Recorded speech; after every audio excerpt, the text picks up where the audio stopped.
आगाज़ में खबर ये कि न्यू जर्सी के अटॉर्नी जनरल का अमरीकी सदर डोनाल्ड ट्रंप के एग्जीक्यूटिव ऑर्डर को अदालत में चैलेंज करने का ऐलान। मैट प्लेटकिन के मुताबिक पैदाइशी शहरियत के हक को अदालत में चैलेंज करने जा रहे हैं। अटॉर्नी जनरल ने अपनी प्रेस कॉन्फ्रेंस में क्या कहा, पहले आप वो देखिए।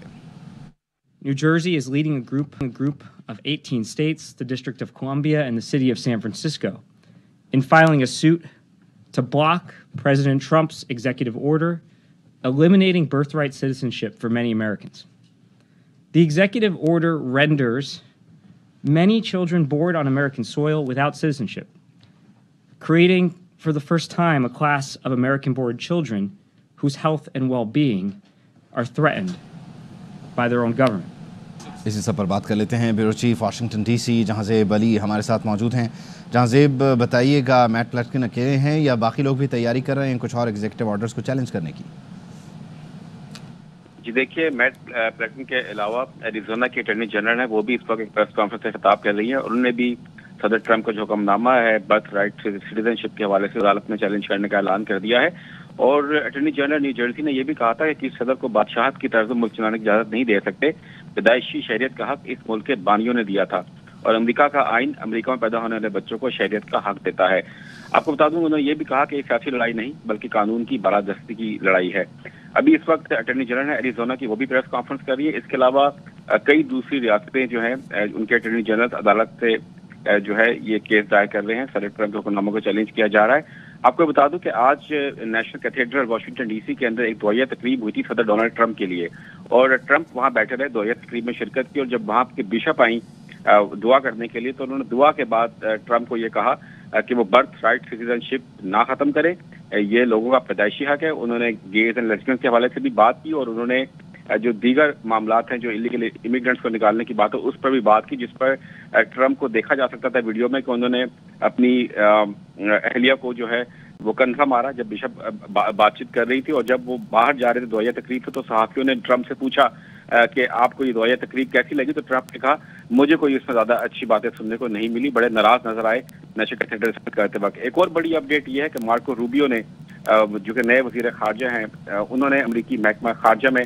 अपने ओहदे का चार्ज संभाल लिया। वो वहां पर गए, उनका वहां पर वालियाना इस्तकबाल किया गया और मुख्तसर उन्होंने अपने खिताब में कहा कि मेरे वालिदैन ने भी जो है इमिग्रेंट्स थे, क्यूबा से यहाँ पर आए थे और यहाँ पर जो है मैं अपना ओहदे का चार्ज संभाल रहा हूँ और मेरा सबसे जो मेन मकसद है वो है अमरीकी मफादात को सर फहरिस्त रखना।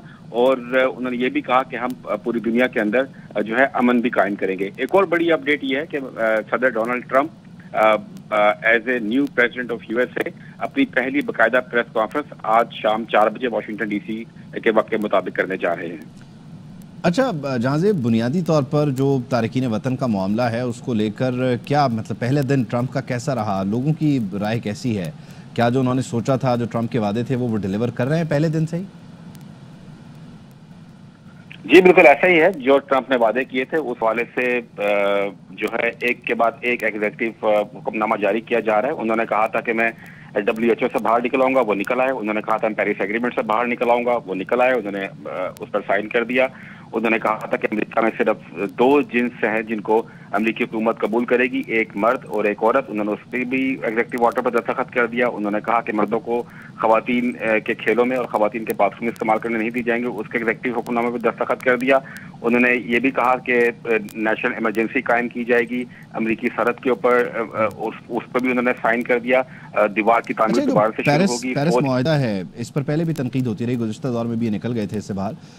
अभी लॉस एंजलिस में जो आग लगी हुई है, यकीनी तौर पर एनवायरमेंटलिस्ट जो हैं वो इस सब पर भी तनकीद कर रहे होंगे। क्लाइमेट चेंज से आप खुद किस हद तक मुतासर हैं और इस सब के बावजूद आप पेरिस अकॉर्ड से निकल रहे हैं, इसको लेकर क्या हुआ है? ट्रंप को कोई फर्क ही नहीं पड़ता। जो मर्जी कोई बात कहता रहे, इवन कि उनके अपने मुशीर भी कोई बात कहते रहे, उनको कोई फर्क नहीं पड़ता। उन्होंने जो करना है वो करेंगे। और देखिए ये पेरिस एग्रीमेंट पे बहुत ज्यादा रिजर्वेशन थी, WHO से बाहर निकले उस पर रिजर्वेशन थी। आप देखें ना, इन्होंने एक एग्जीक्यूटिव ऑर्डर एक और जारी किया है। जो जब कोविड-19 आया था इस मुल्क के अंदर और रिकॉर्ड अमवात हुई थी, उस वक्त कई लाख अमरीकियों ने कोविड वैक्सीन लगवाने से इन्कार कर दिया था। पहली तकरीर में ऐलान कर दिया था। हाँ। वैक्सीन से जिन्होंने इनकार किया था उनको नौकरियों से बर्खास्त कर दिया गया था। यहाँ तक कि पेंटागन से भी कई फौजियों को इस बात पर निकाला गया और सरकारी इदारों से कई लोगों को इस बात पर निकाला गया कि उन्होंने इनकार कर दिया कि वैक्सीन नहीं लगवाएंगे। उन्होंने कहा है कि उन तमाम लोगों को जिन्होंने वैक्सीन लगाने से इनकार किया था दोबारा से हायर किया जाएगा, दोबारा उसी जगह पर उनको नौकरियां दी जाएंगी और गुज़िश्ता 2-3 साल से जो उनकी तनख्वाहें बनती थी वो भी उनको अदा की जाएंगी। ठीक है Jazib, thank you so much for joining us. बहुत ब्रीफली आपने बात की है।